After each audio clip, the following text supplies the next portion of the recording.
આજરોજ બપોરના 1 થી 1:30 વાગે અમરાપુર અને વીરડીનું જે આ ભગતસિંહ ઉકાભાઈ જણકાતનું જે ખેતર આવેલું છે ત્યાં અમારા ગામનું ધોણ સડતું હતું.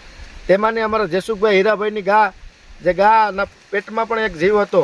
તે ગાનું આ જંગલની બોર્ડર છે, અહીંથી હાવજ આવી અને મારણ કરી અને અહીંથી ખસેડીને અને બોર્ડરની અંદર લઈ ગયેલ. અમે ત્યારબાદ વનતંત્રના મિત્રોને જાણ કરી તો એમાં પણ ક્યાંક ને ક્યાંક નોર્મલવાળા કે અમારામાં ન આવે, વિતરણવાળા કે અમારામાં ન આવે, આવું બધું ઘણું બધું કલાકો સુધી ઘર્ષણ આવેલું. ત્યારબાદ ભાઈ વાયલેસવાળા આવી અને એનું રોજકામ કરી ગયા.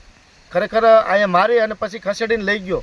એટલે ક્યાંક ને ક્યાંક ખેડૂતની આજીવિકા સમાન માલઢોર જે હોય તેની આજીવિકા હોય તેનું મારણ કરી અને ધોરા દિવસે પણ સિંહ જો લઈ જતો હોય તો ક્યાંક ને ક્યાંક ગામમાં પણ ભયભીત હોય, ખેડૂતો પણ ભયભીત હોય કે પોતાના રોટલા છે એ મોઢામાંથી જટી જતા હોય સિંહો.